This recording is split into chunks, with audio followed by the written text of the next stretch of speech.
The other thing that I see is that again, the first two signs, and I know throwing down the rod is not a plague called a plague, but the first two signs and the last two signs are again directly God is directly confronting Pharaoh about who's the king.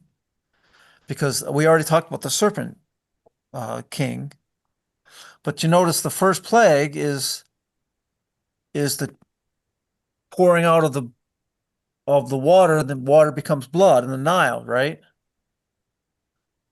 You're with me, right? Yes. Okay. So it's very interesting to me that when God sends Moses to talk to Pharaoh about and gives the first plague, where's that discussion happen? In the court, right? The river. So if you look in Exodus chapter 7, verse 15, he says, get thee unto Pharaoh in the morning. Lo, he goeth out unto the water, and thou shalt stand by the river's brink, or bank, against thee come, and the rod which was turned to a serpent shalt thou take in thy hand. And then he's going to talk to him that you shall say, let my people go. And this is when the water is going to turn to blood. And how many days does the water turn to blood? 7 days. 7 days. Okay. So what's interesting here to me, what's important is that, so look at verse 15. He says, go unto Pharaoh in the morning. Why in the morning? Because that's when he goes to the river to worship. All right. And why is Pharaoh going to the river to worship in the morning? Sunrise. Sun God. Right. Because he's the incarnation of the sun god. And so he's the son of righteousness is rising with healing in his beams, to quote Malachi, right? The whole idea of the sunrise. So the Egyptians have, this is the idea of the counterfeit of the counterfeit gospel, this counterfeit Messiah. So here's this Pharaoh, and he's showing up at the river, and it's at sunrise, and he's going out to the water. So why is Pharaoh going out to the water at sunrise? It's like a daily water and light ceremony. Yes, that's right. It's a daily water and light ceremony. Very good, Craig. You're getting it. So, and the idea here is, remember in Revelation, the river of life flows from the throne. So the Yes. idea here is that this is a daily ceremony Yes. of this capitulation. This idea that Pharaoh is being acknowledged as a source of life for all of Egypt. That he is it's from his throne, from him that this river of life flows, right? And so the idea here, when God sends Moses, and Moses stands by the bank of the river, then what's going on here? Challenging him Challenging him about what? the truth. He isn't That who's this That he's right? not that king. That who's truly the source of the river of the water of life that gives life to all of Egypt, right? That Yeah. who it truly is a source of light and water, right? Remember when you go to, can I take you someplace? Oh, Remember if you go to Daniel chapter 8, you remember that Daniel is in a vision and he's standing by the river. river. the river and he sees this ram and he sees this goat, and what are they doing? Fighting. And what are they fighting over? Who's the great king? Right, they're fighting over this position by the river, standing on the bank of the river. And throughout the vision, everything except the first part of deals with the palace, then everything deals with the river. First it talks about the palace, the throne of God, or the throne, and then it says that he was standing by the river. And then he lifted up his eyes and saw behold, there was a ram by the river. And then when he was considering this, then he says he saw uh, the goat attacks the ram that's by the river, and then there's this fight over who's standing by the river, right? So the idea is that there's a fight over the fight is over who's the king. And of course, this is the fight between the ram and the goat is the fight between the king of the north and the king of the south. Actually, it's the king of the east and the king of the west in Daniel chapter 8. It's north and south in Daniel 11. But the idea here, the same thing happens in Daniel chapter 10, and the same thing's going to happen in Daniel chapter 12, is that these visions take place in the context of this river, and they're standing on the bank of the river.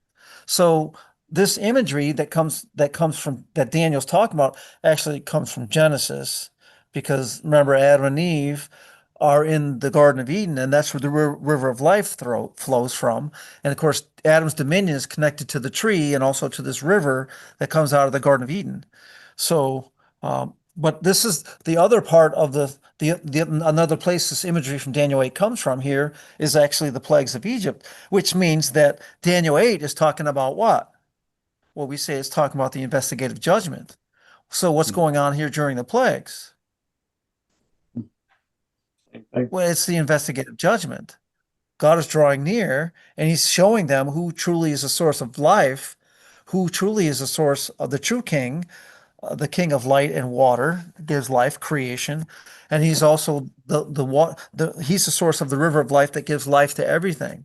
This is the battle that's going on. So you'll notice again that the first two plagues, the snake with the serpent king, is a direct affront to Pharaoh, but then when the water turns to blood, it's a direct affront to Pharaoh, that Pharaoh is not the source, that he's not the king of life, that his throne is not the source of the river of life. So all of Egypt was supposed to realize in this battle who the true king was and who the true king is not. Does that make In sense? fact, by turning to blood, it said that he was the king of death, not life. Right. Because his claim to be the source of life was actually a lie. Yes. Right. Yeah. Now, why is that interesting? Because he's not actually not the king of blood either, is he? Hmm. Because what happens at the 10th plague? Yes. Who's truly the king of blood that gives life? That's right. Right. So Amen. it's interesting how God challenges their thinking, and then he reverses it and challenges their thinking again. Right. Now, what's interesting is that to me is that the first two, and again I call them plagues, even though the rod is not a plague. The first two signs that God gives to Egypt are to direct affront to Pharaoh, to prove that Pharaoh is not the king. And then the last two plagues, again, are a direct affront to Pharaoh, because the last plague, the ninth plague, is darkness, right? And Pharaoh is supposed to be the sun god. So again, that's an obvious imagery that Pharaoh is not the source of light. And then, of course, the last plague is the plague of the firstborn. And the firstborn always has to do with the place of preeminence. Who's the king, or who's going to be the prince. So the last plague, again, the first two Yeah. plagues and the last two plagues are direct affront to the battle over the kingship. Does that make sense? Mhm. Which means that. So what's interesting to me is I see a probation process, God shining light, and probation and closing for different people at different stages of this process. And that Pharaoh hardens his heart and his probation closes. He's one of the first after Moses and Aaron. He's one of the first that his probation closes. And then of course, then for Janus and Jambres, of course, we know that happens when? When does it happen for them? This is the finger of God. Yes, when they see the dust turn to lice, then they realize that, oh, this is the finger of God, because only God can take dirt and make something living out of dirt, right? Mm. So they realized that they couldn't, this is the plague that they could not counterfeit. So then they acknowledge this is the finger of God, which means that they actually know from that point on that God is God and Pharaoh's not God, which means that Mm. from now on, they're no longer choosing in ignorance. They're choosing the choices that they're making are in the full light of rejecting what God showed them, which means Mm. that their probation is closed.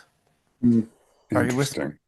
Interesting. So, Yes. so you see the close of probation process happening. First starts with the king, and then starts with his priests or his magicians, whichever you want to, and then it starts dealing with the people, and the people start seeing, and then by the way, you'll start hearing when it comes about the locusts or these other plagues that the people of Egypt start crying out to Pharaoh, right?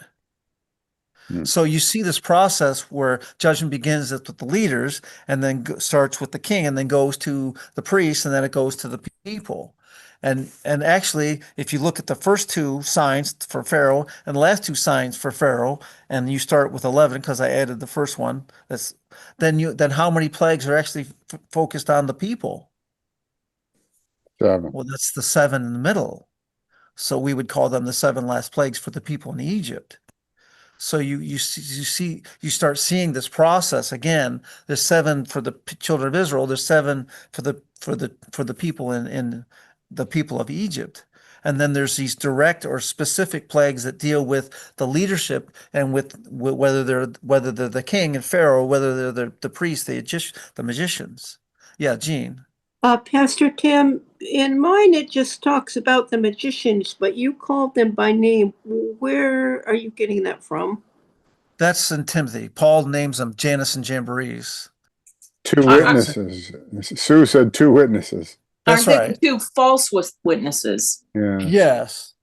Okay, because I just read Timothy yesterday and today. Yes, and so they actually play the role of the priests. Yes. 2 Timothy So 3 you 8. have so you have the priest and the king. Yep. So Now, it's interesting, you know, Mhm. thinking to parallels to Revelation, even though it's getting ahead of ourselves.